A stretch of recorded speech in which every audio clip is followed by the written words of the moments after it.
טוב, אז ברוכים הבאים לוובינר המיוחד בשיתוף אתר פרוג ובנק מרקנטיל. הערב נעסוק בעזרת השם בעולם המשכנתאות והנדל"ן, ותודה לבנק מרקנטיל על שיתוף הפעולה שהביא אותנו לערב הזה.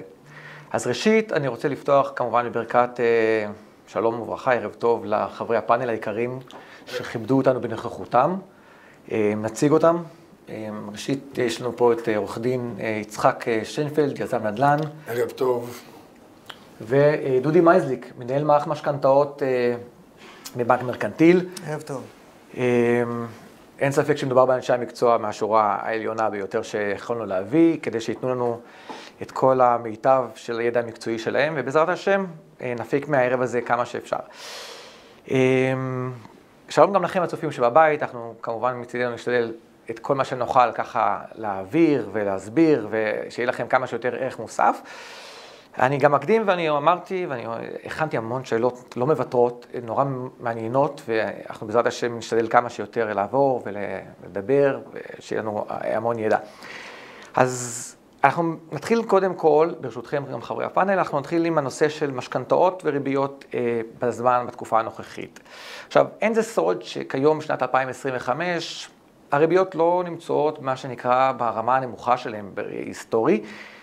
אם אנחנו נסתכל רגע קצת אחורה לכיוון שנת 2020, 2021, אנחנו נמצאים באיזשהו טווח של לפחות 2% מעל מה שהיה בעוגנים הכלליים, ואם נדבר אפילו על ריבית הפריים המפורסמת, שמה הריבית עלתה ב-4.4 ואפילו יותר מזה, היא ירדה ב0.25%, אבל אנחנו נמצאים באזור 6% בריבית הפריים, שזה לא זול, וזה גבוה, ובסופו של דבר זה מתבטא.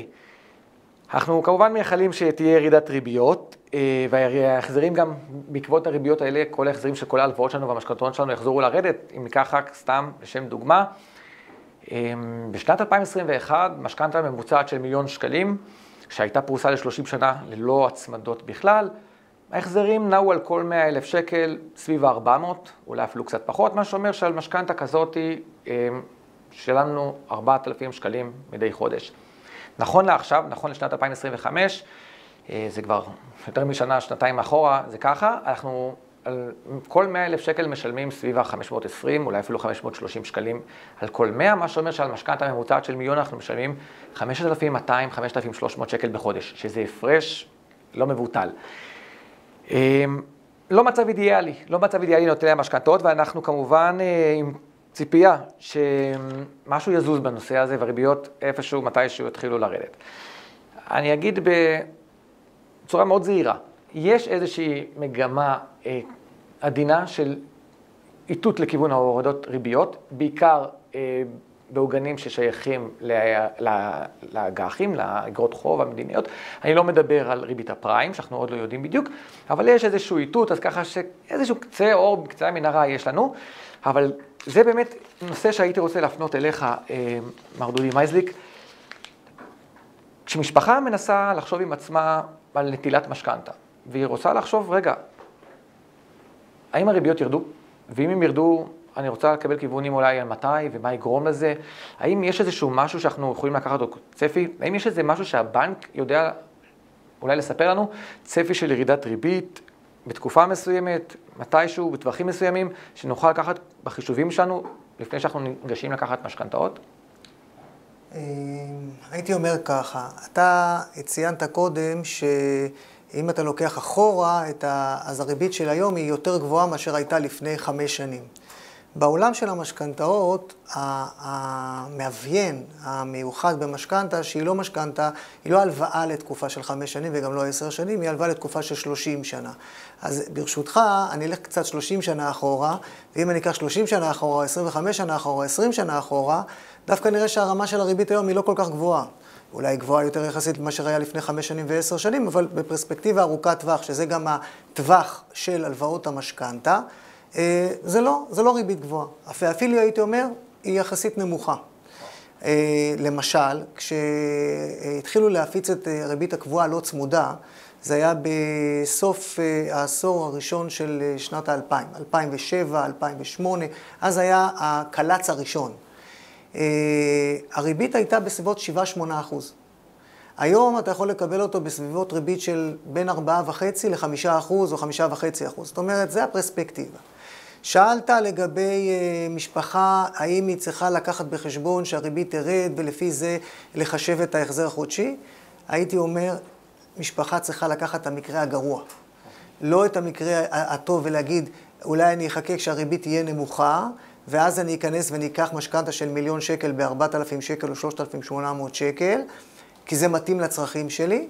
אבל, ואם היא לוקחת את זה והריבית שהיא לוקחת בה היא לא קבועה, לא צמודה, אלא היא משלבת ריבית של פריים או ריבית צמודה או ריבית משתנה כל 5 שנים, הרי שבטווח הזה של ה-30 שנה שדיברנו עליו, הגלגל הענק הזה יכול לעלות למעלה, ופתאום ההחזר החודשי שלהם יהיה 5,300 שקל אחרי 5 שנים או אחרי 3 שנים, ואני מעדיף שכשאני בוחן את המשכנתה, לבחון אותה על הריבית היותר גבוהה ולא על הריבית היותר נמוכה. על ההחזר הגבוה. על ההחזר היותר גבוה. אני מבין מצוין ומצטרף לזה לחלוטין. גם מנקודת מבט של חשיבה כלכלית טהורה של משפחה, מה שנקרא כלכלת משפחה, אז מה שאמרת הוא בהחלט חובה וחד משמעית. כן, משפחה צריכה לקחת את החישובים הגסים יותר, כדי לא להגיע למקומות שהיא לא יכולה להתמודד עם החיובים של המשכנתה, וכתוצאה מזה התגלגלות בחובות נוספים. היינו מזמנים לנו הפתעות. בוודאי. אז אם כבר דיברנו על הריבית, ואתה הצגת באמת ראייה היסטורית שאנחנו היום כנראה בראייה היסטורית ארוכה יותר, אנחנו במצב שהוא יחסית סביר ובסדר, בואו נדבר שנייה רגע על ריבית הפריים. ריבית הפריים היא בעצם סוג של ריבית שהיא, מה שנקרא, בעבר הייתה מאוד מאוד פופולרית. היא תמיד תהיה שיח, כי הריבית הרווחת במשק, ותמיד יש איזשהו ציפייה ואיזשהו מבט לכיוון בנק ישראל, מה הוא יעשה בקביעת הריבית הבאה. בפעימה האחרונה שהייתה ביום שני האחרון, לפני שבוע, היו כאלה שחשבו שיכול להיות שבנק ישראל יוריד, אבל הדעה הרווחת באמת הייתה שהוא לא יוריד, ובאמת בסוף זה לא ירד.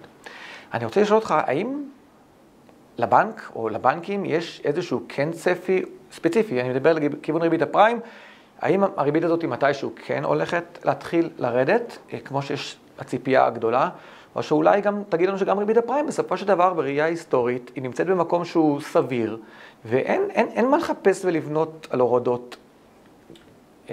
ריבית הפריים היום נמצאת ברמה יחסית גבוהה לשנים האחרונות, ויש דיבור על זה שהיא תרד בעקבות הריבית המוניטרית.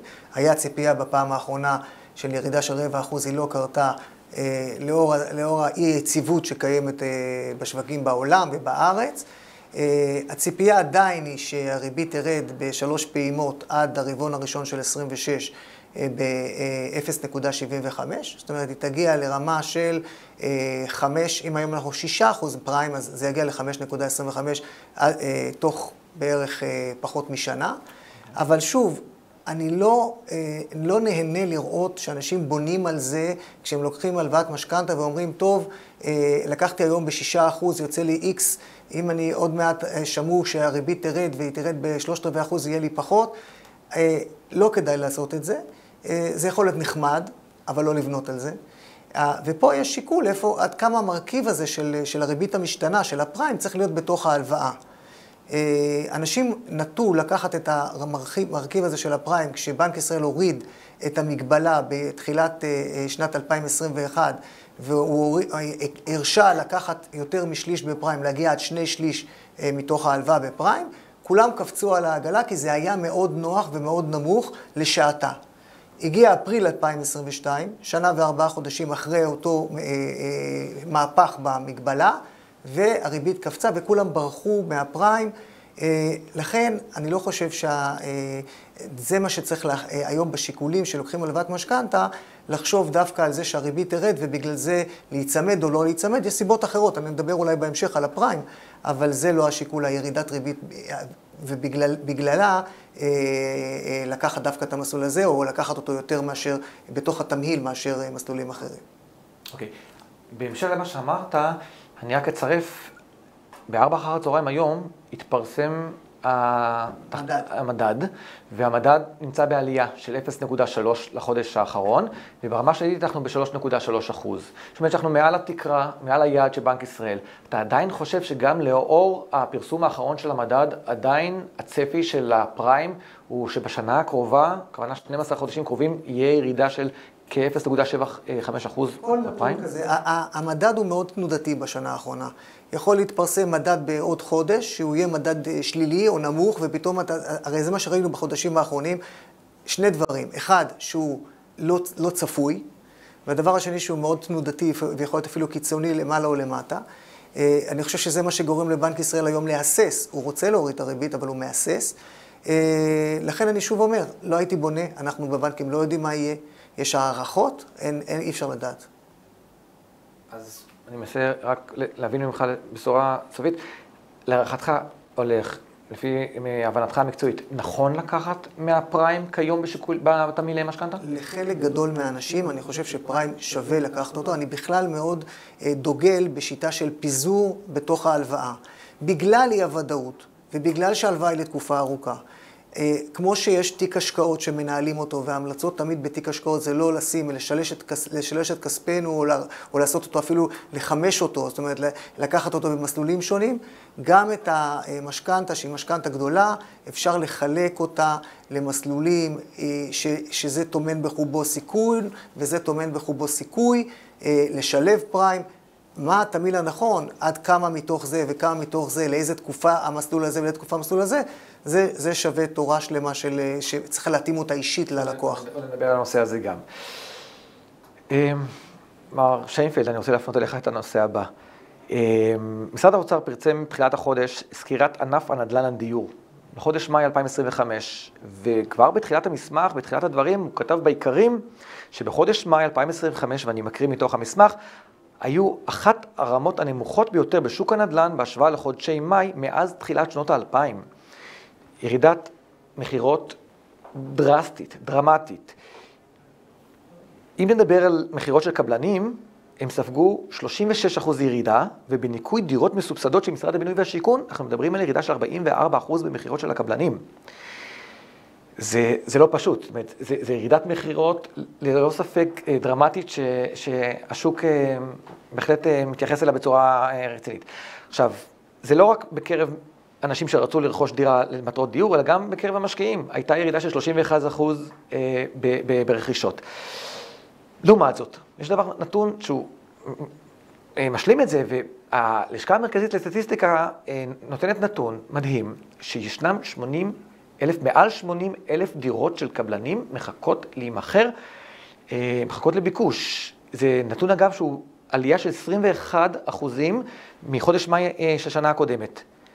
וזו שאלה שזורקת אותנו מיד לנושא שדיברנו עליו גם, האם באמת כל הסיפור הזה של החוסר ברכישות, בירידה בהיקפי מחירות, הוא באמת בגלל הנושא של הריביות הגבוהות בנטילות המשכנתא? זה המשפיע? זה הסיבה? ככה אתם רואים את הדברים? אין ספק שהנושא של הריבית זה אחד הדברים המשפיעים ביותר.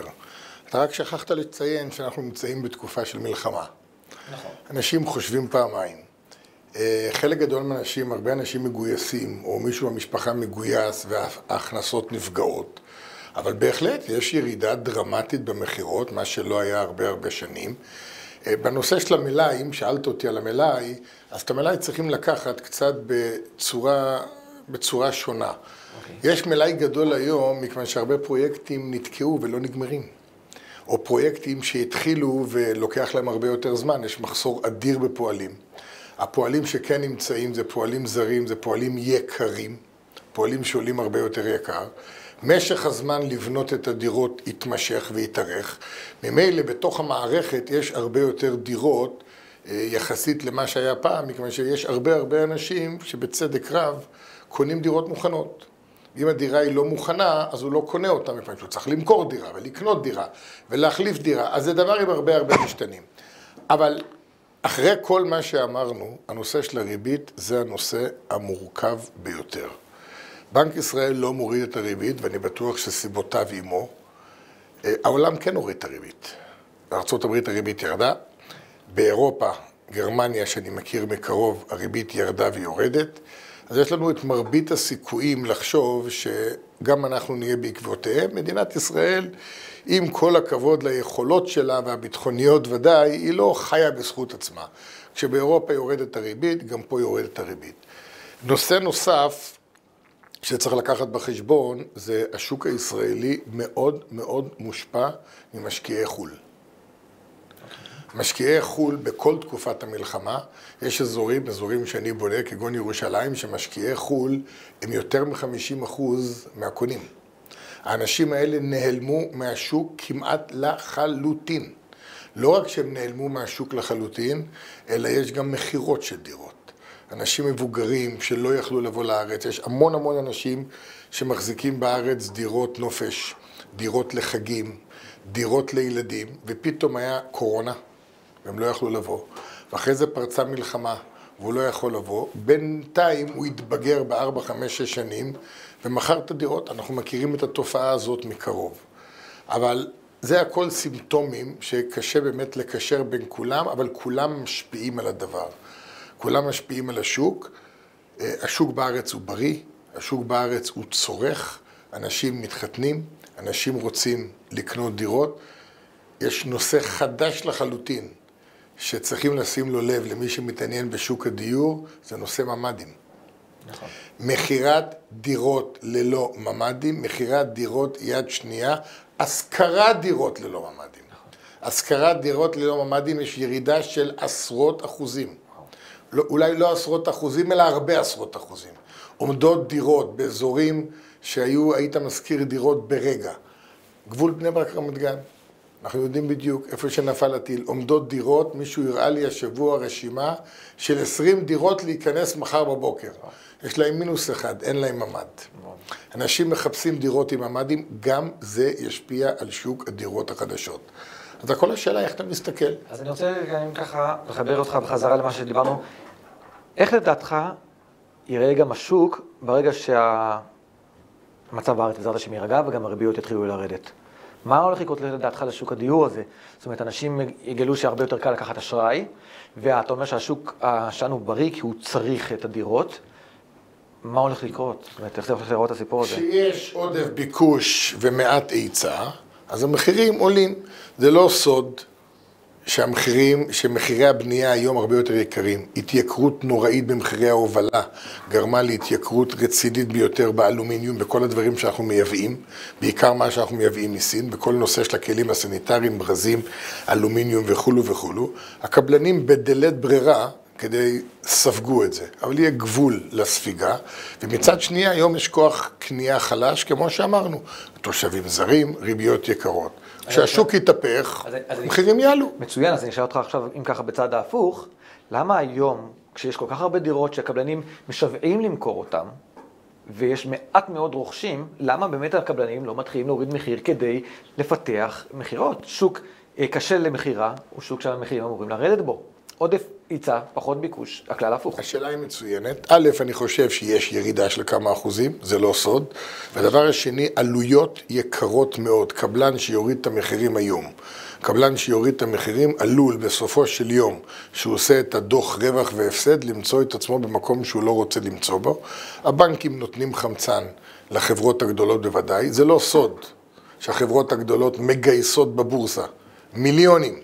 מגייסות, והן לא מגייסות בבורסה ב6-7% מכיוון שהן הולכות לקנות קרקעות חדשות, חלקם אולי. הנושא של המכרזים היום, אנחנו יודעים שהמכרזים של היום זה לא המכרזים שלפני 2-3, ודאי לא המחירים בהם. חברות מאמינות בשוק, יוצרות לעצמם מלאי מזומנים כדי לא להוריד את המחירים. ועכשיו השאלה היא מה יבוא ראשון. אם מי שמאמין שבטווח של 60, 90, 120, 150 יום המלחמה תיגמר, כשהמלחמה תיגמר לבנק ישראל לא תהיה ברירה, הוא יהיה חייב להתחיל להוריד את הריבית, אז הוא מחזיק בכוח את המחירים. מי שחושב שהמלחמה יכולה להימשך עוד 1.5 שנה, אז יכול להיות שימשיך לחכות. מישהו מהם טועה ומישהו מהם צודק. השאלה אם הקבלנים יהיה את היכולת להחזיק את האשראים. נכון לרגע זה בשיתוף פעולה של הבנקים, ואני אומר, החברות הגדולות מגייסות, החברות הקטנות מוצאות לעצמם אפיקי מימון. יש היום את השוק המשני שהוא פורח לחלוטין, בשוק המשני יש המון כסף בריבית יקרה, וזה אנחנו נדבר על זה בהמשך של הדברים. נכון לרגע זה יש קושי, אין מצוקה. מי שרוצה להסתדר יכול להסתדר. ירידת מחירים בטווח הקרוב דרמטית? לא תהיה. לא תהיה. אז לא לבנות על זה. לא, לחלוטין לא. אוקיי, מצוין. דודי, אני רוצה שנייה רגע לחזור על נקודה שדיברנו, כי אני חושב שזה נושא שהוא מאוד מעניין הרבה אנשים, וגם זה דבר שבפורומים השונים עולה כל הזמן לדיון.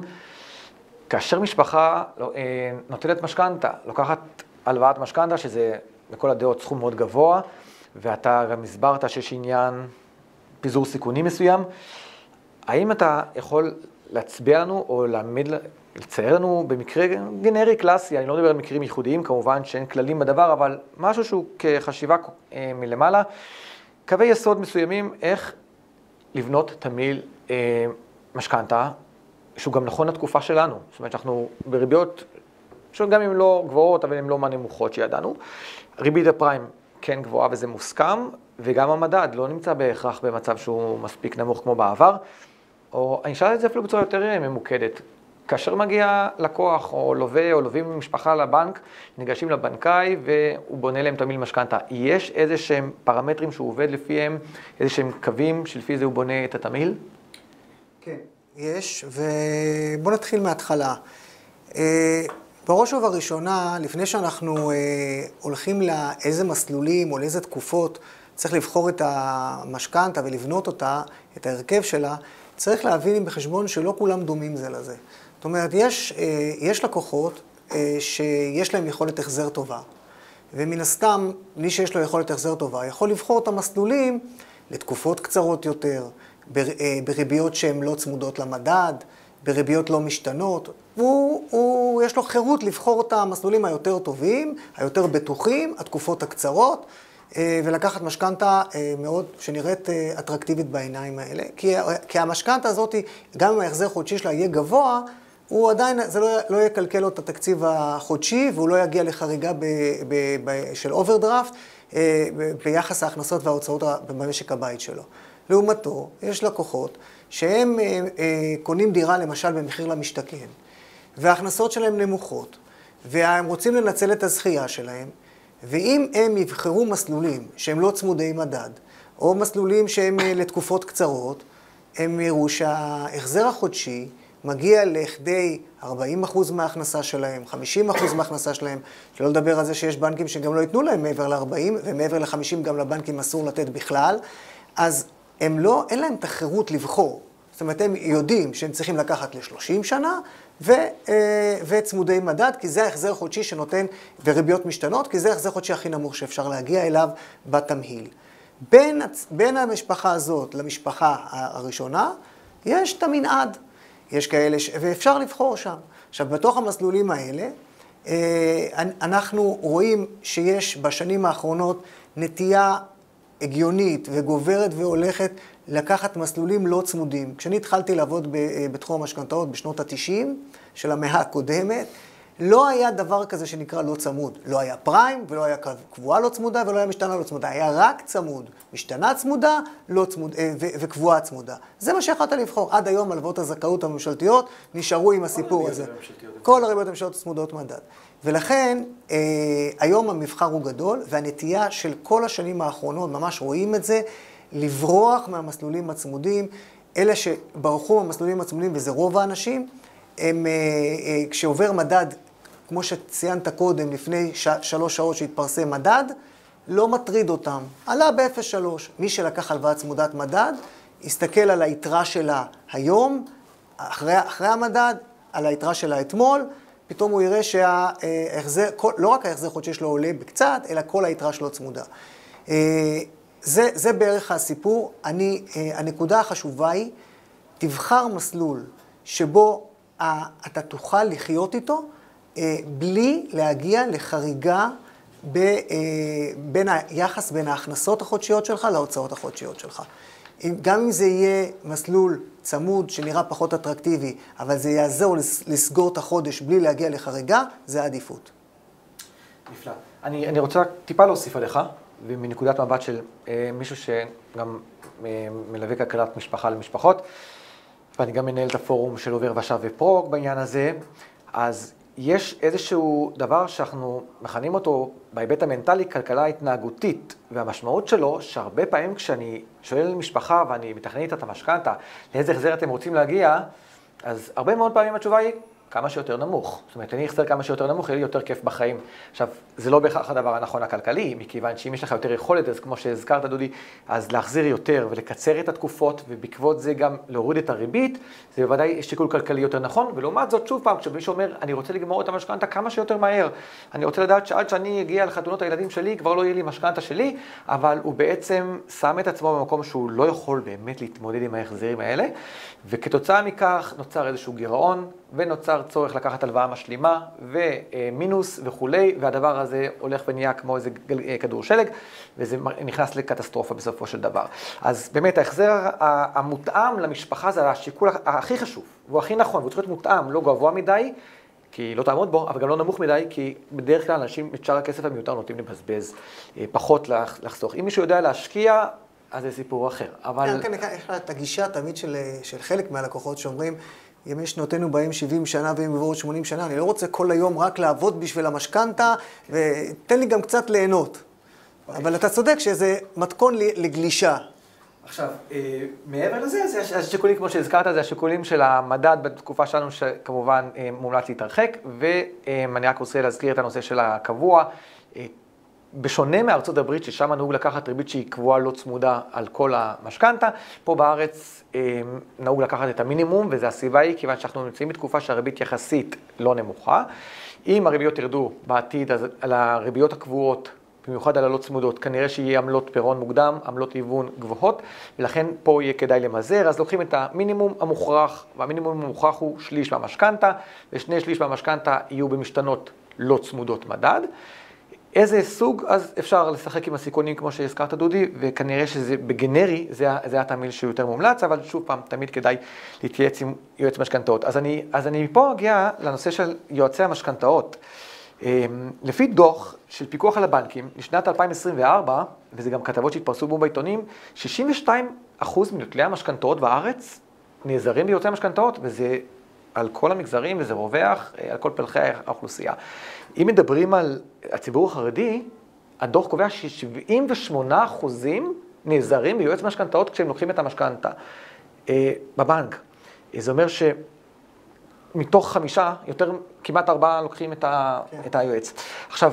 נדמה לי שיצחק אמר שהוא לא מכיר לקוח. אני היום לא מכיר, ואנחנו ברוך השם חברה שבונה ואנשים צריכים משכנתאות, אני היום לא מכיר אדם רציני שלא לוקח יועץ משכנתאות. מעניין. אז זה מעניין מה שאתם אומרים, ואני רוצה לשאול אותך, אז איך ההסתכלות באמת של הבנק על האינטראקציה, על שיתוף הפעולה הזה, שלקוח מביא איתו את היועץ משכנתאות, ויועץ משכנתאות בעצם עובד מול הבנק והבנקאים, איך הבנק רואה את הדברים האלה? ואני אוסיף לך עוד איזושהי שאלה קטנה אם תוכל גם, כי זו שאלה שעלתה בפורום וזה עניין אנשים, בן אדם שחושב לעצמו איזה יועץ משכנתאות לקחת, או איזה פרמטרים חשוב שיהיה אצל היועץ שלו, איך אני יודע למי לפנות, נקרא לזה במילים פשוטות כאלה? זאת אומרת, האם יש משהו שכבנק יש לכם את הניסיון להגיד, תקשיבו, ככה? הסיפור של יועצי המשכנתאות זה באמת דבר שהייתה פה מהפכה משמעותית ב5 שנים האחרונות. 10 שנים אחורה זה היה אחרת לגמרי, הרבה פחות. אם תיקח פרספקטיבה יותר ארוכה של 15 שנה לא היה בכלל. ושאלת איך הבנקים מסתכלים על זה, הייתי אומר, מסתכלים על זה ברגשות מעורבים. בסדר? יש לנו מצד אחד... אתה יודע למה? מרוויחים פחות. אני אגיד ככה, הלקוחות שמגיעים דרך היועצים, היועצים מכירים היטב את השוק. הם יודעים לתמחר את ההלוואה, הם מכירים. זה נכון, זה הופך את השוק להיות הרבה יותר משוכלל מבחינת הלקוח, והלקוח נהנה מתנאי הלוואה משופרים. אז תאמר, אז למה הבנקים מחבקים את היועצי משכנתאות? תוכל לראות את זה בכל הכנסים של יועצי משכנתאות, הבנקים מופיעים שם ונותנים חסויות, כי הלקוח מגיע הרבה יותר מבושל. היכולת של לקוח לבחור הלוואה, אולי אפילו סינון מסוים של לקוחות, שמי מתאים, מי לא מתאים, אתה בעצם מייעל את התהליך של קבלת ההלוואה פעם אחת. פעם שנייה, היועץ גם מסייע בתהליך המשכנתה. לא תמיד המשכנתה היא מסלול שהוא די אוטוסטרדה. יש לפעמים שצריך לדבר עם המוכר ולדבר עם העורך דין ולשנות משהו בהסכם וחסר מסמך ולהביא מסמך, זה מייעל את תהליך המשכנתא. אז זה הסיפור של הבנקים עם היועצים. יש בשוליים דמויות של יועצים שכבר נתגלו שלא בדיוק הלכו בדרך הישר, וגם זאת יכולה להיות בעיה, אבל היא נמצאת, כמו שאמרתי, בשוליים, יועצים צריכים מאוד להיזהר לא להגיע לשוליים האלה. בסך הכל אפשר לראות שהבנקים מחבקים את היועצים וגם הלקוחות מחבקים את היועצים. זאת אומרת, זה נהיה בילד-אין בתהליך המשכנתא. שאלת איזה יועץ, איך בוחרים יועץ טוב.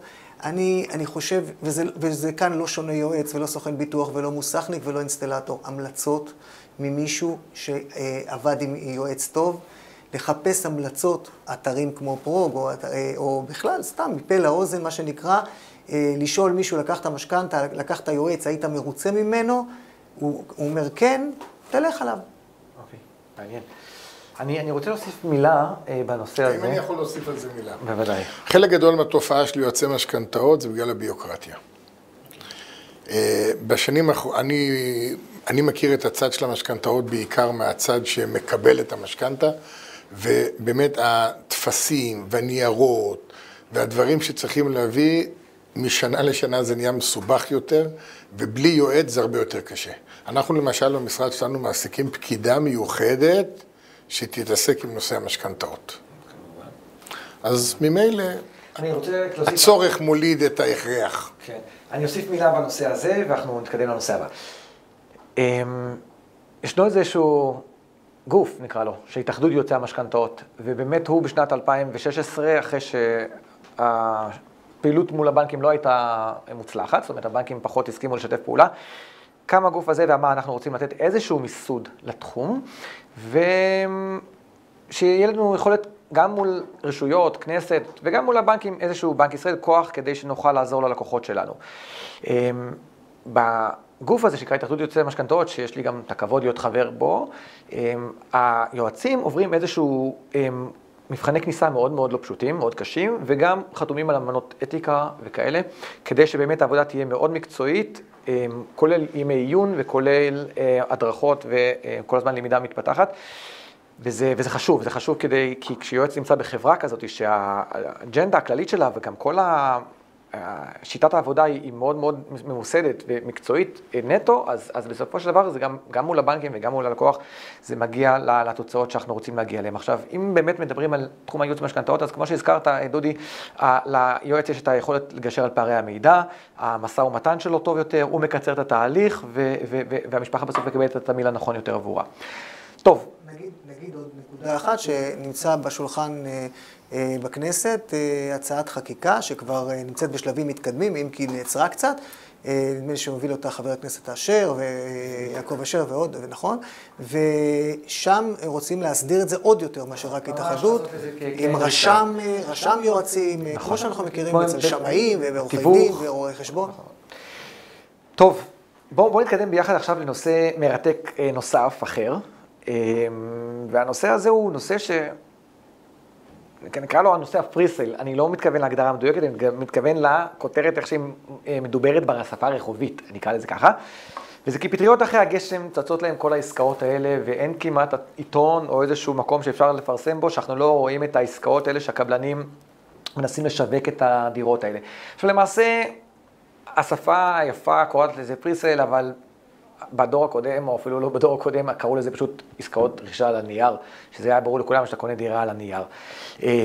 מה שהקבלנים פה בעצם באו ונתנו, זה בין הצעות של רכישה קלות יותר עבור לקוחות, והם פנו ואמרו, אנחנו נותן לכם יכולת הקלה בתשלומים, זאת אומרת, ישלמו לנו בהתחלה רק 20%, 10%, שמעתי גם מקרה של 7%, ואת היתרה תיתנו לקראת האכלוס והמסירת המפתח. וזה בעצם בא ונתן איזושהי הקלה משמעותית, כי אוקיי, אני לא צריך עכשיו להתמודד כבר מראש עם כל הסכום, או כבר מראש לקחת משכנתא, יש לי שנים להתארגן עם הדבר הזה, וזה מבורך, וזה נשמע מדהים.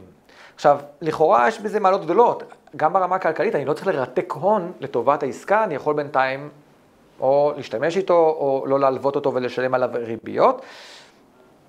לכאורה זה ברכה, על פניו דבש, אבל אני רוצה להפנות אליך, יצחק שיינפלד, את השאלה, האם אין פה בעצם מלכודת דבש?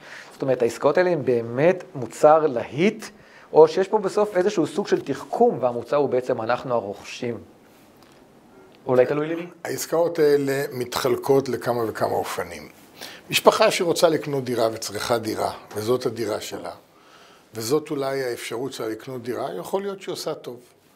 אבל העסקאות האלה לא מכוונות למשפחות שצריכות דירה, העסקאות האלה מכוונות למשקיעים, למשקיעים שאין להם את הכסף, כשהם יצטרכו להביא את ה-80%, או במקרה שהכרת, ואני מכיר את המקרה הזה של את ה-93%, בעוד 3-4 שנים, הם בונים על דבר אחד ויחיד, שהשוק ימשיך לזנק למעלה, וכשיגיע רגע האמת, הם יוכלו למכור את הדירה, ולהרוויח בהפרש כמה מאות אלפי שקלים. הדבר הזה הוא ספקולציה כדרכן של כל הספקולציה. דבר אחד ברור, שבעוד כמה שנים, כשבפרויקט יצאו 400 דירות למגורים, ומתוכם 300 דירות לשיווק מהיר, אז יהיה מאוד מאוד קשה לשווק את הדירות האלה בטווח זמן סביר, ויושב לידי יועץ משכנתאות, שיגיד לך שמי שיצטרך עד 80% משכנתה, וזה לא תהיה דירה ראשונה שלו, זאת תהיה דירה להשקעה, ומן הסתם על הדירה שלו, היא כבר, יש לו גם כן משכנתה, יהיה כמעט בלתי אפשרי לקבל משכנתה. אנחנו עוד רגע ניגע בנושא המשכנתאות של... מה שיקרה לדבר הזה, ואומרים לי חברים שלי קבלנים, שהם לוקחים ש-X אחוזים מהדירות האלה, אנשים לא יוכלו לעמוד בתנאים, יפסידו את ה-20%, והדירה תעמוד למחירה, והקבלן קיבל את ה-20%. אני אומר את זה בביטחון מלא. אבל מעבר לכך, מי שבודק את העסקאות האלה, ואני בדקתי כמה עסקאות כאלה, ומכרו ב-20%, 80%, אבל ה-20% ממה? באזור שאני בדקתי אישית, מכרו ב-20% בנתניה, ב-33,000 שקל למטר. כשהמחיר היום למי שבא לקנות דירה חיה הוא 27,000 שקל למטר. אז אם לקבלן יש מרג'ינג של עוד 20% על 27,000 שקל, של 20% מחיר גבוה יותר, אז כמובן שמשתלם לו. הדברים האלה מאוד מסוכנים, באו לשאול אותי הרבה, ומי שלא יודע היום איך הוא ישלם את ה-80% בעוד 2 או בעוד 3, שלא יעיז להיכנס למלכודת הזו. מי שיש לו את הכסף, מי שזאת המשכנתה שהוא בין כך הולך לקחת, ועוד את ההבדל בין 60 ל-80% יש לו, יכול להיות שבשבילו זה עסק. אתה שואל אותי למה קבלנים עשו את זה? קבלנים עשו את זה משתי סיבות. מסיבה אחת, מכיוון שמכרו במחירים מטורפים שאין להם שום סיכוי בשוק של היום לקבל. ומהסיבה השנייה שהם היו צריכים להציג בדוח אפס, או לבנקים שמלווים, לבנקים של הליווי, היו צריכים להציג פרי-סל, את מה שאתה קורא פרי-סל, היו צריכים להציג מחירות. ולכן הוא אומר, אני על X דירות ירוויח פחות, אבל אני אוכל להקים ולעשות את הפרויקט. יש היום כבר דברים שזה הרבה הרבה יותר מסוכן. מה שנקרא טרום פרי-סל. טרום פרי-סל, שבן אדם הולך לקנות את הקרקע, עוד אין לו כלום. עוד אין לו שום דבר. הוא הולך לקנות את הקרקע, הוא הולך לעשות את העסק, הוא הולך לעשות את הפינוי-בינוי, וחסר לו את ה-2-3 מיליון שקל הראשונים בשביל ההוצאות. ואז הוא בא לכמה אנשים ואומר להם, תיתנו לי 10%, 7%, 15%, תקבלו מחיר, באמת, אני שמעתי מחירים הזויים, פה הפוך, פה מחירים זולים, אבל תנו לי כסף. זה לא ספקולציה, זה לקפוץ לגובה ריות. אז אם אתה מכיר את הבן אדם, ומכיר את הקבלן, אז לא יודע. מכיוון קבלן שהוא רציני, יכול היום להשיג את הכסף. מי שצריך את הכסף שלך, מי שצריך את הכמה מאות אלפי שקלים שלך, כדי לגשת לעסק, אל תעשה איתו עסק. עם כזה בן אדם לא עושים עסק. אוקיי. אז אם אני מסכם ככה בקצרה את כל מה שאתה אומר, אתה אומר ככה, ראשית, עסקאות של טרום פרי-סל הן מסוכנות, כי כנראה מדובר באנשים שיש להם קושי להשיג אשראי גדול, וזה מעיד עליהם. נכון. 1. 2, גם כשאתם ניגשים לעסקאות האלה של ה-20-80 וכדומה, תבדקו שאתם באמת משלמים מחיר שהוא מחיר טוב ונכון. שהוא מחיר טוב. וקחו בחשבון שיצטרכו פעם לשלם את ה-80%. ואם לא תוכלו לשלם את ה-80%, תהיו ביותר מאשר בעיה קשה. וזה מה שהולך לקרות. עם זה אני רוצה עכשיו לפנות אליך, דודי. הבנקים מכירים את העסקאות האלה, זה לא חדש. זה כבר שנים על הכביש, ובואו נדבר על זה רגע, ביחד. ראשית, גם בנק ישראל נדרש לפרשה הזאת, וכבר היה לו איזשהו סוג של הוראה מיוחדת שהוא הכניס, או שהוא הוציא בעניין הזה. אז אני רוצה שאנחנו רגע נתייחס לסיפור הזה, וההוראה שלו בעצם גם דיברה על הנושא שנקרא הלוואות קבלן. הלוואות קבלן זה בעצם הלוואה שהקבלן לוקח, הלקוח לוקח, היא רשומה על שם הלקוח, כי מי שלוקח אותה זה הקבלן, כי הלקוח לא יכול לשחק איתה. הרוכש לוקח והקבלן משלם את הריבית. בדיוק. עכשיו, אז אני רוצה שאנחנו עכשיו נדבר על זה. קודם כל, מה הייתה אותו הוראת בנק ישראל בעניין הזה? שנית, כשלקוח מגיע לבנק ואומר, אני רכשתי את הדירה הזאת של 2080, ויש לי את ההלוואת קבלן הזאת שהקבלן לקח עליי, שזה גם יכול להיות 1,000,000 שקל לצורך העניין, והדירה ממושכנת הרי באותו הלוואת קבלן, איך הבנק עכשיו מסתכל על העסקה, על הדירה בקטע של המשכנתה? מה הוא יכול לתת לו? אני רוצה לצרף לזה רק בסיומת גם את מה שהזכיר לנו שיינפלד, שבסופו של דבר, כמה אחוזים מותר לקחת הרי על כל דירה? ובסופו של דבר אנשים אומרים, 20, אין בעיה, 20% אני אקח ואני אביא, ו-80% הם מחכים לתקופה של משכנתה. זה באמת אפשרי הדבר הזה? ברור שלא. משכנתה 80% על דירה ראשונה? על דירה ראשונה, 75. אז נדבר על זה. בתנאי שיש כושר החזר. נכון, בדיוק. אז בואו נדבר על זה. אז נתחיל רגע מהלוואות הקבלן. אז בואו נתחיל מהעניין שאנחנו מבינים כולנו פה, שיושבים בשולחן, זה כשלקחת הלוואה בלי לחשוב, להיכנס לעסקה, של לשלם 20% ואת ה-80% אחר כך לחכות 3 שנים ואז לראות מה עושים עם ה-80%, זה לא בריא. בין אם אתה תצטרך למכור את הדירה, ועל אחת כמה וכמה, כי אז יש את הבעיה שיצחק ציין קודם, שכל הדירות יימכרו, השוק יהיה מוצף, אבל גם, והרבה אנשים אומרים, לא, אנחנו קונים בשביל עצמנו, ואנחנו נחליף את ה-80% האלה, שאנחנו נגיע לגשר, נעבור אותו. אז כאן לא. אתה צריך ביום שאתה קונה את הדירה, כמו כל לקוח רגיל, לבדוק מה אתה יכול לקבל במונחים של היום, משכנתה לטווח ארוך. אם אתה יכול לקבל כאדם שזה דירה היחידה שלו 75%, אז קודם כל כבר אתה יודע ש-80% אתה לא תקבל, זאת אומרת, אתה תצטרך לייצר הון עצמי נוסף של 5%, זה ודאי. אם אתה קונה דירת השקעה, אתה יודע שצריך לייצר הון עצמי נוסף של 30%, כלומר, אתה צריך לתת מה-80% לפחות עוד 30% וכו'. אז כאן זה דבר ראשון. דבר שני, כושר ההחזר. זאת אומרת, גם אם אתה זכאי לקבל 75% מהדירה, מי אמר שאתה יכול לשלם את זה? דבר נוסף, אנחנו בוחנים את כושר ההחזר עכשיו, 75% עכשיו כשאתה רוכש את הדירה, אוקיי, 75, אתה תקבל, אתה יכול לקבל גם מבחינת כושר ההחזר שלך, צריך להביא בחשבון שלא בטוח שמה שהיום כושר ההחזר שלך, הוא יהיה בהכרח כושר ההחזר שלך בעוד 3 שנים. אנחנו מכירים, לפעמים זה עולה, לפעמים זה גם יורד. חס וחלילה, איבוד מקום עבודה, קורים דברים בחיים. צריך להביא את החשבון הזה בסיכון, אבל אפשר להפחית אותו למינימום.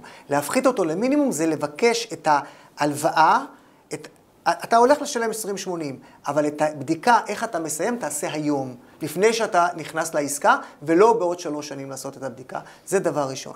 הנושא של הלוואות הקבלן. הלוואות הקבלן, גם הם תרמו באיזשהו אופן ללקוח להרגיש טוב עם עצמו. כי הבנקים, בחלק מהמקרים, לא בדקו. נתנו את הלוואת הקבלן, בעצם הלקוח כמעט השלים את העסקה, הלוואה מסובסדת, לא בדקו את כושר ההחזר, ושוב הגיעו, אבל כאן אפילו המקרה יותר גרוע, כי כאן זה לא שהלקוח הגיע לגמר הדירה ואין לו שום שיעבוד, והלכה הדירה, לא הלכה הדירה, 20% הוא ייתן. פה הוא צריך להתמודד עם משכנתה שרשומה על שמו, והוא צריך לפרוע אותה. זה כבר לא עניין, הוא צריך לפרוע אותה. זאת אומרת, העול של מחירת הדירה כבר רובץ עליו בגלל שהוא צריך לפרוע את הלוואת הקבלן, כי יש לה מועד. המועד שלה זה מועד המסירה. תוך 2 אתה צריך להחזיר את הכסף הזה, הקבלן שילם לך את הריבית בכל חודש, אבל אתה צריך לשלם את זה. בעניין הזה, בנק ישראל ראה את כמות הלוואות הקבלן שפתאום קפצה. ההלוואות האלה זה הלוואות גישור של תשלום ריבית בלבד, הלוואות גרייס. ופתאום ראו שאם בדרך כלל הממוצע של נפח הגרייסים בהלוואות בבנקים הוא סדר גודל של 8%, 10%, הגענו פתאום ל-20%.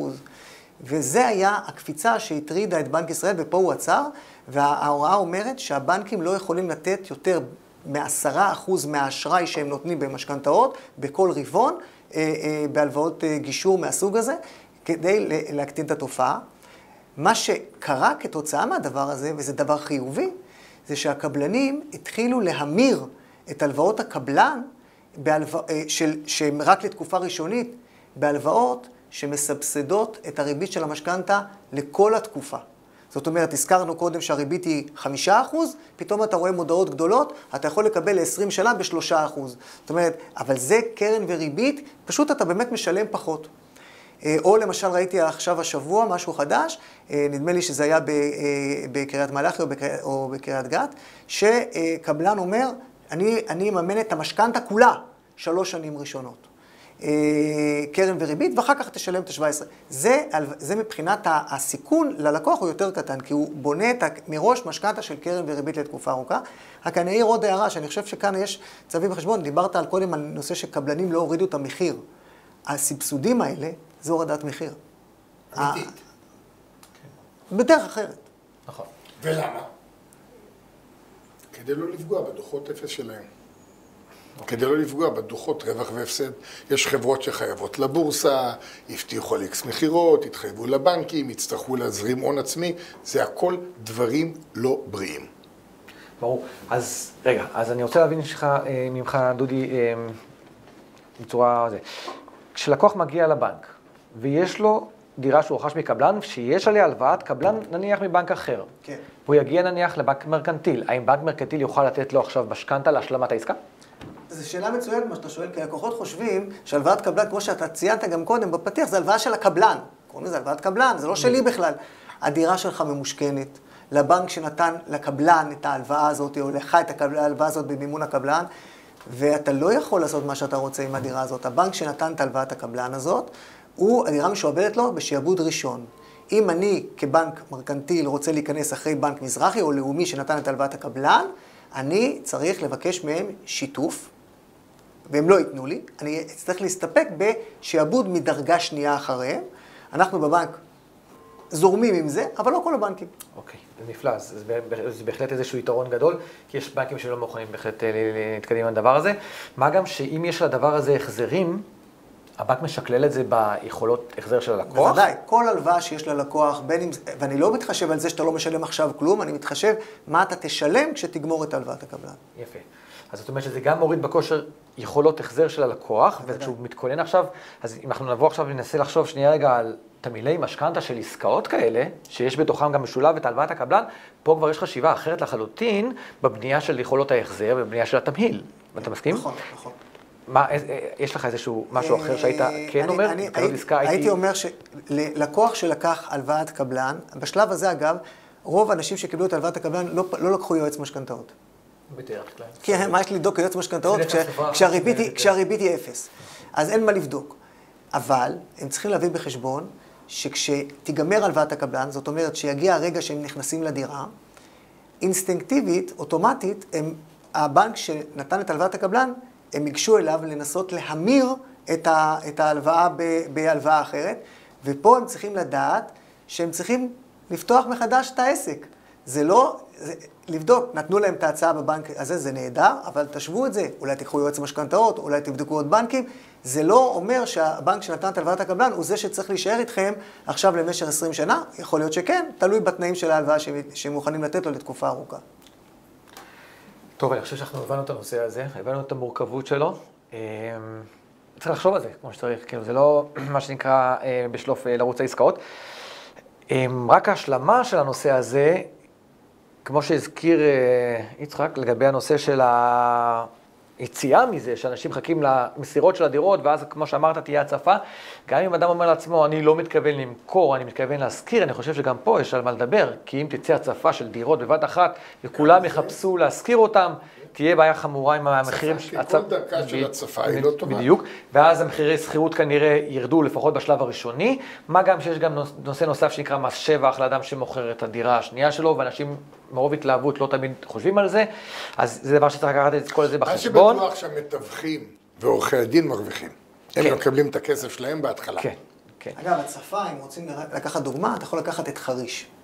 בעיר חריש יצאו, כשהיא נבנתה, עכשיו הרי בבנייה, אבל הייתה תקופה שהיו כל כך הרבה דירות שנגמרו יחד, שיכלת לשכור דירה של 4-5 חדרים ב-2,000 שקל, 2,500 שקל, וגם דירות למחירה בקושי מכרת במחירים מאוד מאוד זולים. עכשיו זה קצת מתחיל להתאזן, כי בכל זאת הזמן עובר, אבל זה דוגמה של הצפה. כן, וזה מפחיד בכל מיני מקומות גדולים כמו עפולה, או כל מיני מקומות שיש שם בנייה מאוד מאוד מאוד מסיבית, שהדברים האלה יחזרו על עצמם, ומי שלא לוקח את זה בחשבון ומתכנן את התקציב שלו נכון לפי הדבר הזה, ומתכנן שבעזרת השם אני אמכור, אני אשווה את השכירות עם המשכנתה, ויהיה לי איך להתמודד, זה דברים שצריך לקחת אותם בחשבון, מעבר לעלויות הנלוות הנוספות, שתמיד יש בכניסה לדירה, כן? בין אם זה סורגים וכל מה שצריך וכו'. טוב, אני רוצה שאנחנו ברשותכם נעבור לנושא הבא, והנושא הבא הוא נושא מרתק לדעתי לא פחות, אולי אפילו יותר, והוא מאוד מוכר. מה שמכונה ברחוב הטאבו המשותף. אני בטוח ששניכם מכירים את זה נפלא. אני רוצה לקרוא לכם איזשהו... לא יכול ללכת בבני ברק בלי לראות שלט, מחפש שותף לדירה. אבל אני חושב שבערים אחרות אתה כמעט ולא רואה את זה.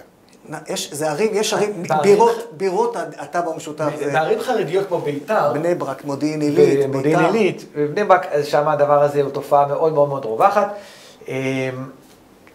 ראיתי איזשהו טור של איזשהו עורך דין בשם נתן רוזנבלט, שכתב בצורה הומוריסטית יפה, שאם פעם התרגלנו לזה שהעיר בני ברק לאט לאט קצת מזקינה, והזוגות צעירים נאלצים מכורח הדברים לעזוב לפריפריות, פתאום העיר מתחילה לשקוק חיים של זוגות צעירים שמסתובבים בשטיבלח ובחנויות, ולא מדובר על יחידות דיור תת-קרקעיות או כל מיני דברים מהסוג הזה, אלא פשוט אנשים התחילו לרכוש דירות, אבל המחירים לא ירדו. מה שקרה הוא פשוט תופעה של טאבו משותף. והטאבו המשותף הקלאסי הוא באמת שבאים שתי זוגות ואומרים בוא נרכוש ביחד דירה גדולה. בין אם זה דופלקס של 2 קומות, ובין אם זה דירה מאוד רחבה, ונחצה אותה ביחד. נחצה אותה, אני אקח חצי קומה, אתה קומה, נחלק בינינו, ובסופו של דבר העלות כחצי היא תהיה זולה יותר מאשר לקנות דירה יחידה ברישום יחיד בסדר גודל כזה. זה יותר משתווה לעסקאות בפריפריה מבחינת המחירים. אז ברמת העיקרון אנשים ניגשו והתחילו לקנות במשותף דירות שהטאבו שלהם הוא אחד, ושתי זוגות רכשו את זה ביחד. זה התחיל כפרויקט מחוייך ואיזשהו פתרון מדהים שאנשים פשוט יכלו לגור ליד ההורים והכל בסדר. והמוח היהודי כמובן אף פעם לא נח, ואם טאבו משותף לשניים, אז למה לא משולש? ולמה לא להגיע למרובע? ושמעתי גם על משושה, ועוד היד נטויה, מי יודע לאיפה זה יכול להגיע. עכשיו, זה מאוד מאוד רווח. זה מאוד מאוד רווח. השלב הבא של המוטציה, כי המוטציה הבאה אמרה, אם לי יש דירה גדולה, אז למה שאני לא אמכור חלק ממנה למישהו, לאיזה זוג?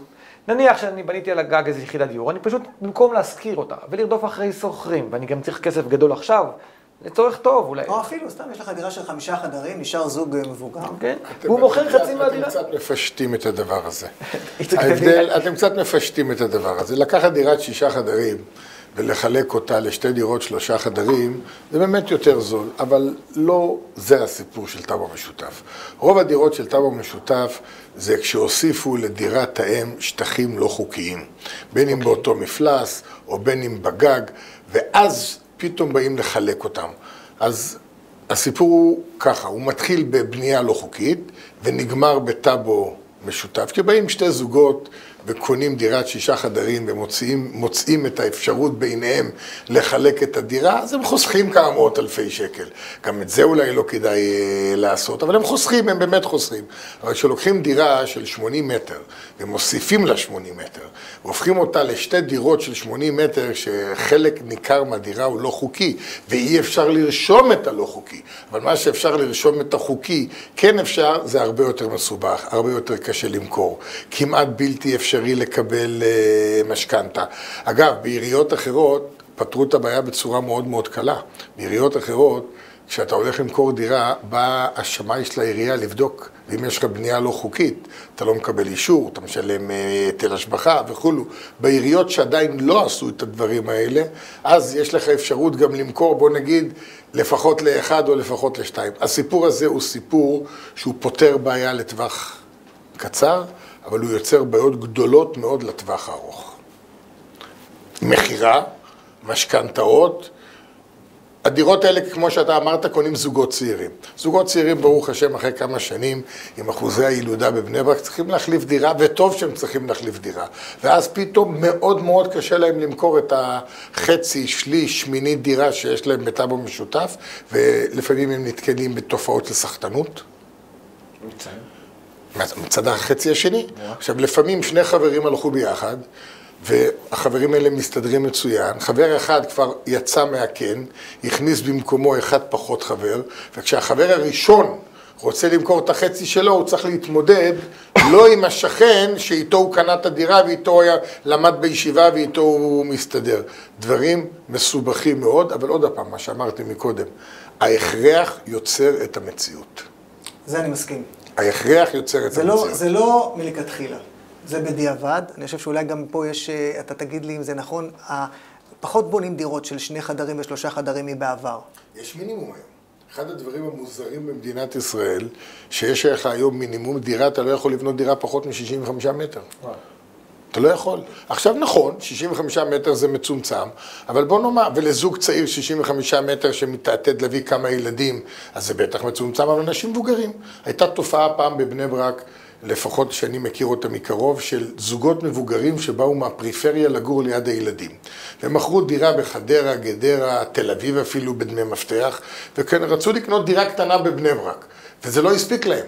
והם אמרו, אנחנו לא צריכים את הדירה של ה-75-77 מטר, אבל לא בונים פחות. לא בונים פחות. הנושא הזה של תמהיל של דירות קטנות כמעט ולא קיים היום. ובדיוק על פה רוכב הסיפור של הטאבו המשותף. העלות של דירות קטנות שלא בונים אותן יותר בגלל התקן, או בגלל, אגב, גם מה שדיברנו קודם על ממ"ד, כל הדברים האלה של תקנים מייקרים את העלויות של הבנייה. אז זה טוב שיש ממ"ד וזה מצוין, אבל זה מייקר. בעצם הטאבו המשותף בא לתת פתרון לאנשים שאין להם הון עצמי ניכר. דיברנו קודם שבמשכנתאות אתה צריך לממן לפחות 25% מהדירה. זה הון עצמי גדול. לקחת משכנתה גדולה על דירה יקרה, זה גם כן לא מתאים למשק בית של זוג מתחיל. ופה נכנס הסיפור הזה של טאבו משותף, אני לא חושב שאנשים עושים את זה מלכתחילה. אבל כשיש, בעבר, לפני שנים, כשהיה טאבו משותף, היה כתוב במודעה למכירה דירה בטאבו משותף, בלי משכנתה. אי אפשר לקחת משכנתה. אנחנו, וזה אתה מכיר, אנחנו בבנק אצלנו במרקנטיל, נותנים הלוואות לטאבו משותף, בנינו מודל, ופה צריך, אני אגיד משהו, נקודה מאוד מאוד חשובה במודל הזה. אם 2 זוגות קונים את הדירה, 2 הזוגות לוקחים את המשכנתה ביחד ולחוד. שוב אני מוסיף, זה לא הכי נעים, אבל אחד הוא בעצם ערב של השני, הם יותר מערבים, הם ממש לובים ביחד ואיחוד, כמו בעל ואישה. הם נושאים בהלוואה הזאת. אין כאן מצב שבו, וזה מסר שאני אומר אותו לכולם, שיהיה ברור שחור על גבי לבן. האחריות להלוואה היא האחריות משותפת, גם אם מישהו הביא הון עצמי יותר גדול, גם אם מישהו בכלל לא היה צריך את הכסף, כי ההורים שלו מימנו לו את הזה, ורק השני היה צריך את הכסף, ההלוואה היא משותפת לכולם ונושאים באחריות. אנחנו נותנים להם אפשרות לחלק את הוראת הקבע, אבל עדיין האחריות היא משותפת של שניהם. אז זה דבר ראשון שצריך לזכור, ובאמת פה יצחק ציין חברים, אבל פתאום אחד משלם ואחד לא משלם, ואיך יוצרים את זה? ואחד מחר. ואחר כך מגיעים למצב שאחד רוצה לצאת מהקן. אוקיי, אז אני שמח שהצפתם את כל הנקודות האלה, כי באמת הן נקודות מאוד מאוד חשובות. דיברתם על ההיבטים של ההרכבים של האנשים, ובאמת זה מאוד נכון הסיפור הזה. אגב, אני חושב שגם אם התחילו כשני חברים, לצערנו המציאות והניסיון מוכיח שלא תמיד נשארים חברים. והבתי דין, לצערנו, יש מספיק ניסיון, מלאים בזה, ויש להם הרבה ניסיון לספר על מה קורה עם הדברים האלה. אז התחלת, דודי, לספר, אמרת שכששני זוגות מגיעים, בעצם מה שאנחנו עושים, אנחנו אומרים, אתם לובים ביחד ולחוד, זאת אומרת, כמו ששני זוג מגיע, הבעל ואישה, אם שניכם לובים, אז גם פה אתם כל ארבעתכם לובים באותה משכנתה. אוקיי, עכשיו, אם נתקדם למקרה השני, זאת אומרת, כשהיו שני זוגות, והייתה משכנתה, ואחד מהזוגות רוצה למכור את חלקו לזוג שלישי. מגיע הזוג השלישי ואומר, גם אני רוצה לקחת משכנתה כדי לקנות את החלק הזה, כי אין לי כסף משלי. זה דבר שהבנק יכול... אנחנו מתמודדים היום, מצאנו פתרונות גם לשינויים, כן. אז אנחנו מסלקים פשוט עושים סילוק של ההלוואה של 4 הראשוניים, ועושים תא חדש, ישות משפטית חדשה של 4 חדשים. ו4 חדשים, שניים מתוכם הם כבר ותיקים, ועוד 2 חדשים יוצרים עכשיו 4 שותפות של ישות חדשה שנקראת 4 אנשים, והיא מסלקת את ההלוואה שנותרה, ולוקחת תוספת להלוואה החדשה. אנחנו מתמודדים עם זה. יש לנו בנקאים שגם ממש מתמחים בזה. אני מכיר מניסיוני, ואני יצא לי גם לעשות עסקאות כאלה, ברוך השם אצלכם, אבל בסופו של דבר אנחנו נדבר על מחזור קומפלט. זאת אומרת שאם משפחה הגיעה והיה לה משכנתא יחסית ריביות טובות, לא תהיה לברירה, זה הולך למחזור קומפלט, וכאן יכול להיווצר מצב שבו הזוג הראשון יגיד, רגע, אני מפסיד מזה, ולי זה לא מתאים. אז לכן, והדבר הזה הוא סוג של איזשהו דבר שחייב להיות מעוגן מראש, וצריכים להבין את הדברים האלה, כי כשניגשים לכאלה עסקאות ונכנסים, קראת לזה הכרח, אבל זה סוג של משהו שצריכים לדעת עליו מראש. חייבת להיות פה הסכמה של הצדדים, וצדדים צריכים להבין שמכורח הדברים יכול להיות שיהיו פה דברים של הפסדים אחד על חשבון השני, וצריכים לקחת בחשבון מראש ולאשר אותם, ולא להיכנס למצב שאחר כך אני לא מוכן להפסיד במשכנתא שלי, אני בגללך, אז אתה לא... אני חושב שעורך דין שמטפל בעסקה כזאת, צריך לשבת עם שני הזוגות האלה ולהגיד להם, תראו, אתם הולכים לדרך שהיא דרך לא פשוטה.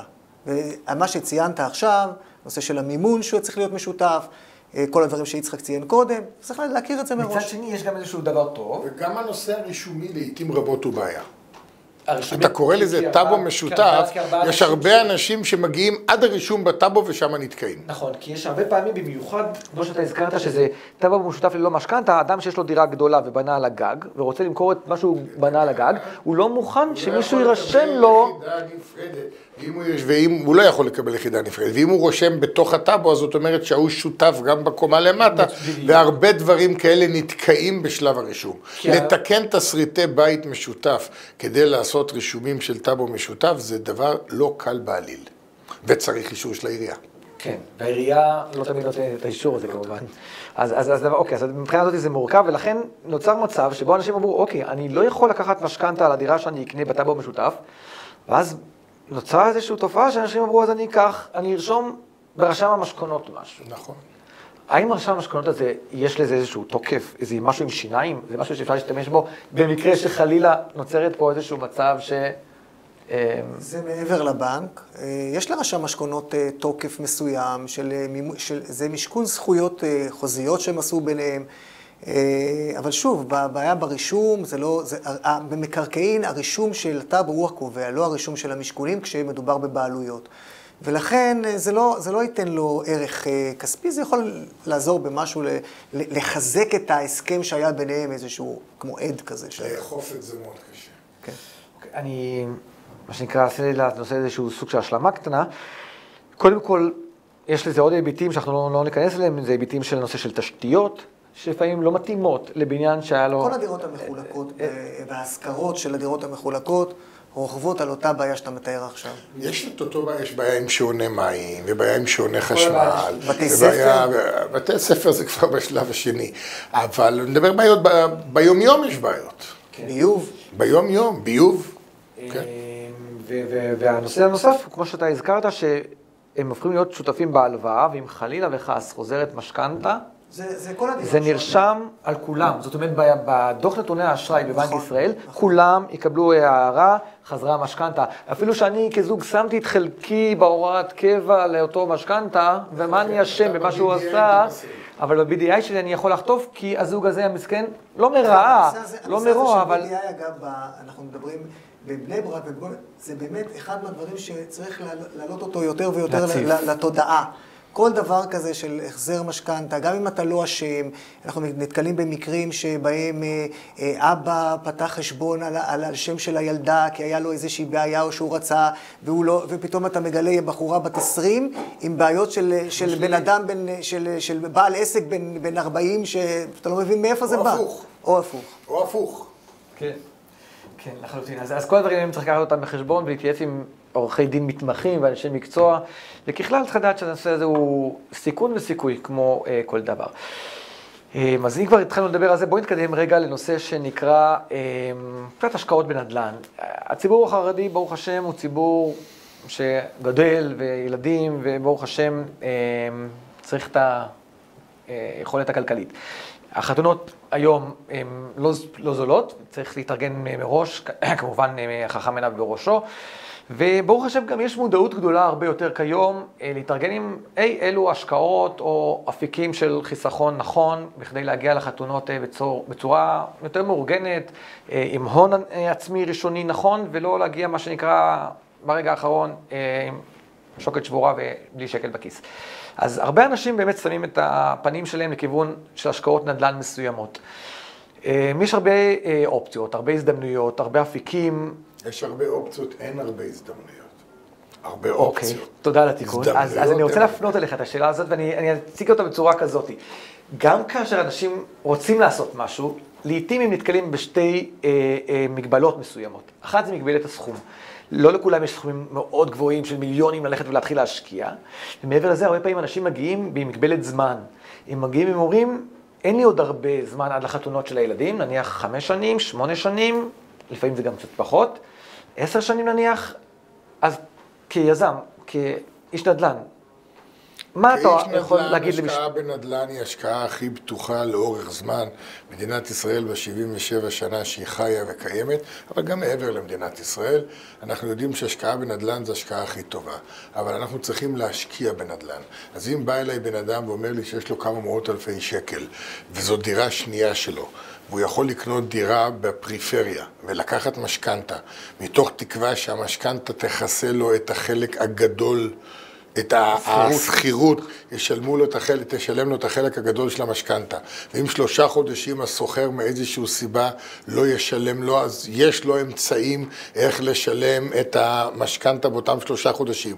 או אם חסר 755 שקל כל חודש, 755 שקל הוא יעמוד בזה, אז אין ספק שלקנות במקומות מסוימים בפריפריה שהם צפויים להתקדם ולפרוח זאת השקעה הכי טובה.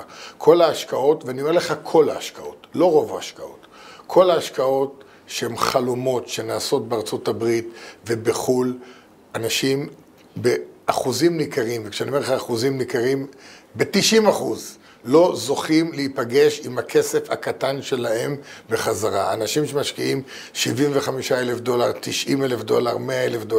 בתי הדין, דיברת על בתי הדין, בתי הדין עמוסים בזה גם בארץ וגם בחול. המשקיעים שם בלייקווד לא צריכים את $75,000 של האברך מבני ברק. אם יש לו שם עסק טוב, הבנקים שם נותנים כסף, תסלח לי, ידידי, כן? יותר בקלות מאשר בישראל. יותר בזול. והרבה יותר בזול. אם הוא לא מצליח לקבל שם כסף, אז ההשקעות שהוא עושה לך בטקסס הן רחוקות ולא נמצאות על העץ. אם תקבל רבעון 1 או 2, תגיד תודה, לרוב גם את זה לא תקבל. ולכן צריכים לבחון את ההשקעות. כל הקרקעות שמוכרים 1:100 מבשיל. וגם כן, אם זה מבשיל, זה לא כשאתה תצטרך לחתן את הילד, אלא כשהילד שלך יחתן את הילד שלו. אבל להשקיע באופן עקרוני למי שיש לו כמה מאות אלפי שקל, פלוס משכנתה בנכס נדל"ני, זאת בהחלט ההשקעה הכי טובה. בעניין של המימון, בנק ישראל עצר לפני כמה שנים את חגיגת המימונים, וקבע שלדירת השקעה בפריפריה, כמו שיצחק ציין, הוא יכול לקבל רק 50%, והוא צריך לייצר הון עצמי של 50% בעצמו. בעבר היית יכול למשכן את הדירה הקיימת שלך, לקחת עליה כסף, ו-50%, ואת השאר לגייס כנגד הדירה הנרכשת. זה נעצר. הפתרונות היום לעניין הזה זה או באמת להביא הון עצמי, ולמי שאין, אז יש גופים חוץ-בנקאיים שנותנים את זה. כשאני אומר חוץ-בנקאיים, אני לא מתכוון לשוק שחור או אפור, אפילו חברות ביטוח, אשראי לגיטימי, אולי טיפה יותר יקר, אבל זה הדרך לממן. כן.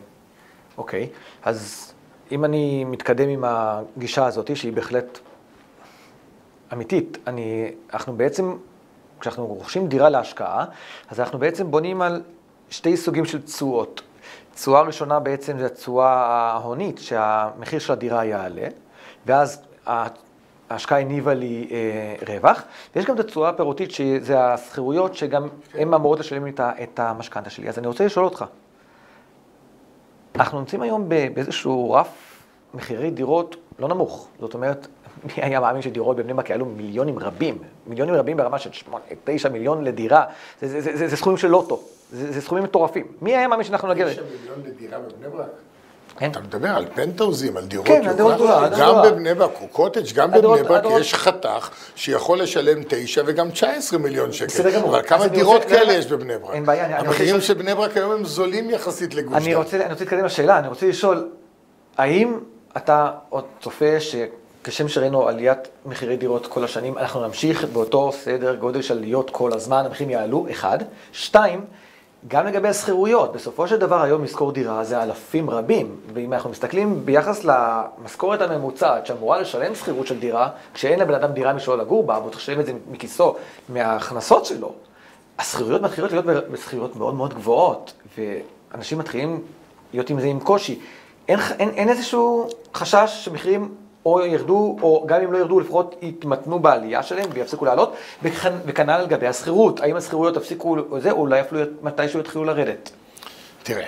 כי זה יעלו לפגוע ברווחים של ההשקעה. נכון.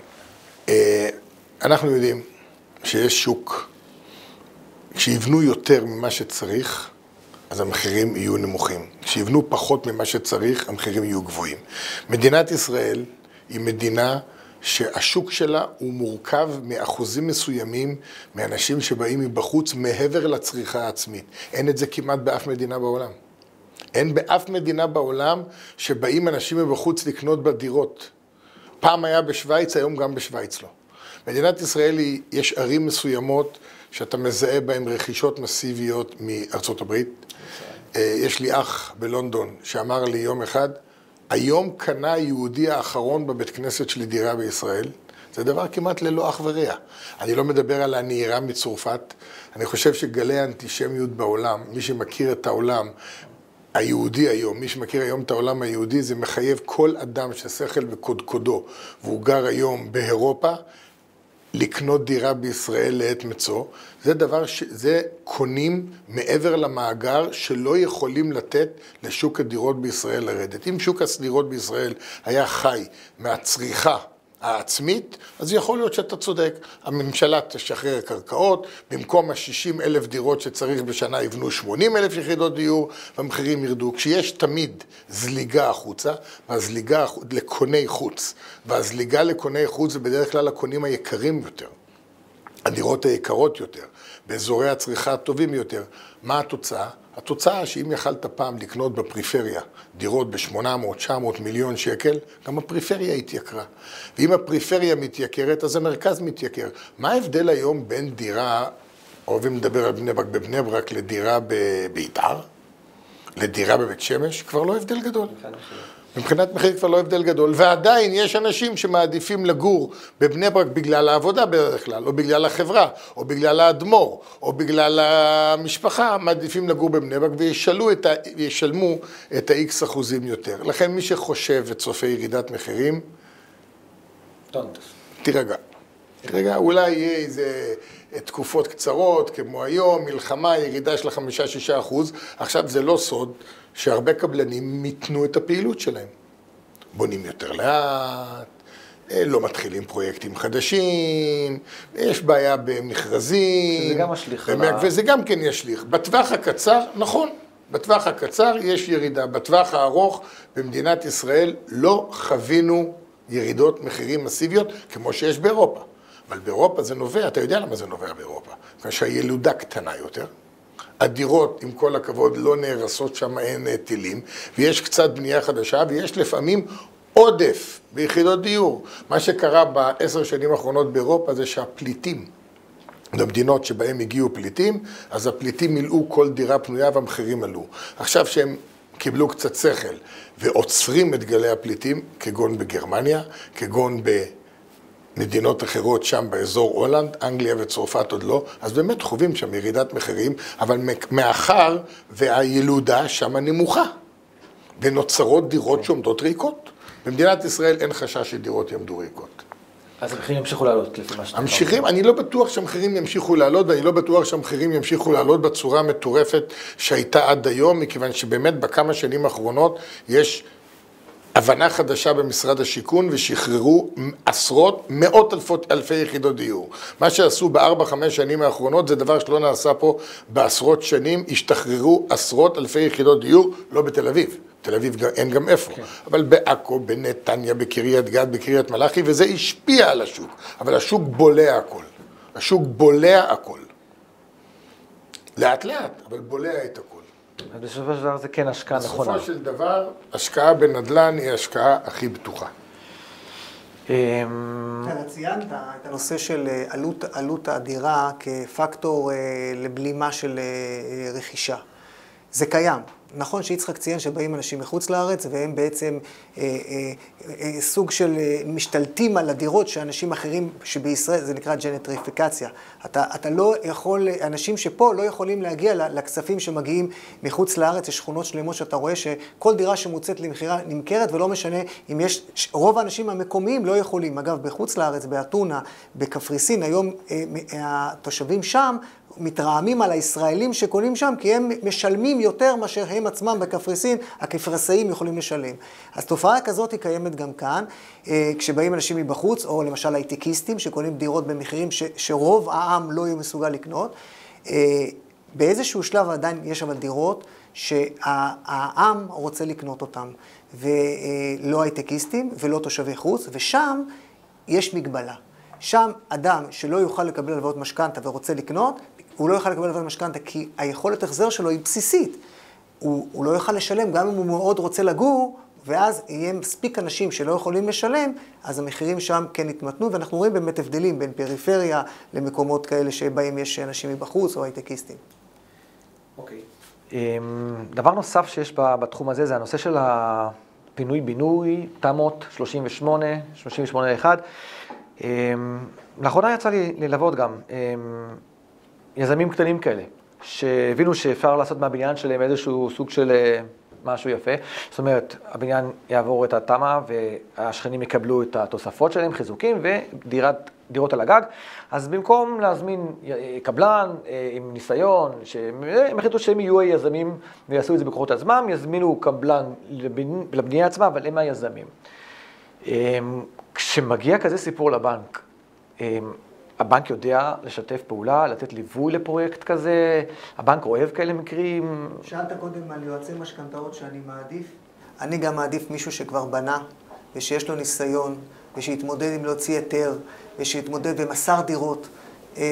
לא אנשים שעושים את זה משהו באופן חד פעמי בשביל הדירות שלהם. יצחק יודע הרבה יותר ממני לספר על כמה מהמורות צריך לעבור כשאתה רוצה לבנות בניין. זה צריך להיות אנשים עם ניסיון. אתה מכיר פרויקט כזה שנקבע? או התחיל? אני אומר לך ש... אני כרגע עוסק בהתחלות, אני לא יודע... אז אני אומר לך ש... אז אתה אומר שזה בעיני הבנק זה פחות... בעיני הבנק פחות יעדיפו מישהו עם ניסיון. אוקיי, אני רוצה שאנחנו צריכים לקראת סיום, אני רוצה שאנחנו נדבר על מחזורי משכנתא. מחזורי משכנתא זה בעצם נושא שהוא כל הזמן קיים, והוא כל הזמן בשיח. יועצי משכנתאות משתדלים גם להציף אותו, והרבה אנשים שואלים בצדק, אם אנחנו באמת באיזושהי תקופת ריבית שהיא לא נמוכה, האם יש כדאיות למחזורי משכנתא נכון להיום, במיוחד אנשים שלקחו את המשכנתאות שלהם בשנים הקודמות, ששם התקופת ריבית הייתה נמוכה יותר. אז יש מה לדבר על מחזורים, כדאי ללכת ולבדוק, ואם כן, דודי, בואי ננסה לתת לאנשים איזשהו סוג של אפשרות בדיקה עצמית בבית, כאן ועכשיו, האם יש לפחות בגדול משהו לעשות עם המשכנתא, משהו שכנראה כדאי להם למחזר בו, או שהם יכולים להיות רגועים שהמשכנתא שלהם היא מצוינת ואין מה לגעת. קודם כל, הנתונים עצמם מוכיחים שהרבה אנשים באים למחזורים, הרבה יותר מבעבר. אחד מהדברים שגורמים לתקופה הנוכחית להיות תקופה של מחזורים, אני מדבר על גידול של פי 2 מאשר בתקופה המקבילה אשתקד, קשורה לסיפור שנקרא ריבית משתנה. שני דברים, גם הפריים, שזה עוד שאריות של אלה שלקחו 2/3 בפריים ורוצים להחליף, אבל בעיקר מי שבא היום זה אנשים שלקחו ריבית משתנה כל 5 שנים, והפעם הראשונה שהם פוגשים את סביבת הריבית החדשה זה עכשיו, כי הם לקחו את המשכנתא בשנת 2020, כשהריבית המשתנה הראשונה שלהם הייתה נמוכה מאוד, ופתאום הם קופצים בהחזר חודשי, ואז הם מגיעים לבנק. אז יש עכשיו תקופה של מחזורים, בגלל שהריבית המשתנה עלתה מאוד. אחרים, יש להם קשיים, יש כאלה שבאים ואומרים, אנחנו לקחנו את ההלוואה, נשאר לנו, אנחנו יודעים שאפשר לקחת הלוואה ל-30 שנה, אנחנו לקחנו אותה לפני 10 שנים, וקשה לנו, המשפחה התרחבה, אנחנו רוצים עכשיו לקחת את ההלוואה לתקופה יותר ארוכה, רוצים לעשות אקורדיון בצד המתיחה שלו, הפתיחה שלו. ויש כאלה הפוך. דווקא ההחזר חודשי שלהם נמוך, יחסית ליכולת החזר שלהם. הם עובדים בעבודות הרבה יותר מסודרות שמה שהם עבדו בזוג צעיר. ואז אומרים, אם עכשיו אני משלם 3,000 שקל, אני מרגיש שאני יכול לשלם 5,000. למה שאני אקח את עכשיו ואני אגמור את ההלוואה תוך 30 שנה? בוא תקצר לי את זה לתקופה של 10 שנים. כל אלה, המשתנות, האלה שרוצים ברצותו מרחיב, ברצותו מקצר, כל אלה מגיעים אלינו לבנק היום. וגם היועצים יש להם תרומה לא קטנה לביקוש, להצפה. גם בנק ישראל התערב בזה, וגם זה הרפורמה, אגב, שחבר הכנסת אשר עשה. הנושא הזה של יכולת למחזר בתקשורת ישירה בין בנקים, מה שנקרא ניוד משכנתאות. כל הדברים האלה יחד מאוד מאוד מעודדים את המגמה הזאת של המחזורים. גם על אף שסביבת הריבית היא לא היום הסביבה האופטימלית.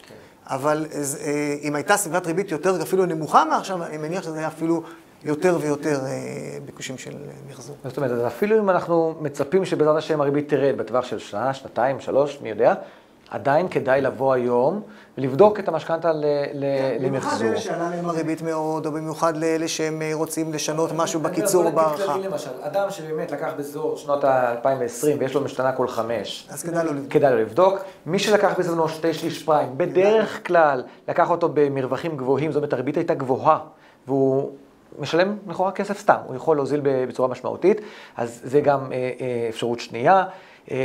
בואו נדבר גם על אנשים שלקחו את המסלולים בהצמדה למדד, מתוך שנים ששם הייתה הבנה שהמדד היה על הרצפה תקופה ארוכה ואין בעיה לקחת את הצמדות, והיום אנחנו יודעים שהמדד מכה חזק, אז... הם בודקים, לא תמיד זה משתלם. עוד נקודה אחת מאוד חשובה בעניין הזה, יש מצבים שבהם ההלוואה, כמו שתיארנו, היא הלוואה גדולה. יש חלקים לפעמים ששווה להשאיר, ויש חלקים ששווה למחזר, לא את הכל.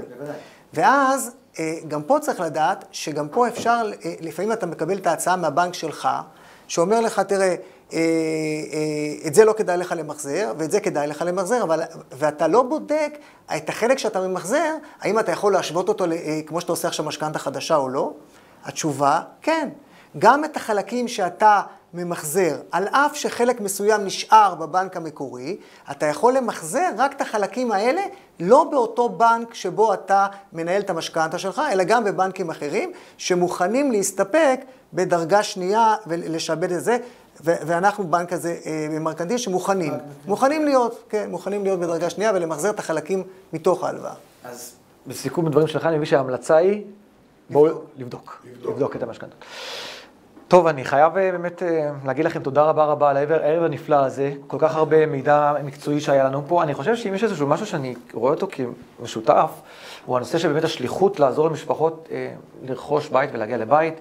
אין ספק שכשהבנק מוכן לבוא ולעזור למשפחה ולמצוא לה את המשכנתא הנכונה ואת הפתרונות מימון הנכונים כדי לעזור לה לרכוש את הנכס, וגם אם זה הקבלנים, משפחת שיינפלד, עם הבנייה, זה כמובן, וגם יוצאי משכנתאות שאנחנו רוצים לחשוב ביחד עם המשפחות, איך אפשר לעזור להגיע למשכנתא, למרות שאנשים מאוד נבוכים בתחום הזה ולא יודעים איך להסתכל עליו ואיך להביט עליו, והאם הם יכולים או לא יכולים, ועל פניו הם לא חושבים שהם יכולים, וגם הרבה פעמים אם ייגשו לבנק, גם עלול להגיע סירוב, כי העסקה לא מוגשת מספיק נכון, ואנחנו יודעים את זה שבחשיבה מקצועית ונכונה של סיור מוחות עם הבנק, אפשר למצוא פתרונות מקצועיים. אז תודה רבה לכם שהייתם איתנו. תודה רבה לך. תודה רבה, ערב טוב. ערב טוב לכולם.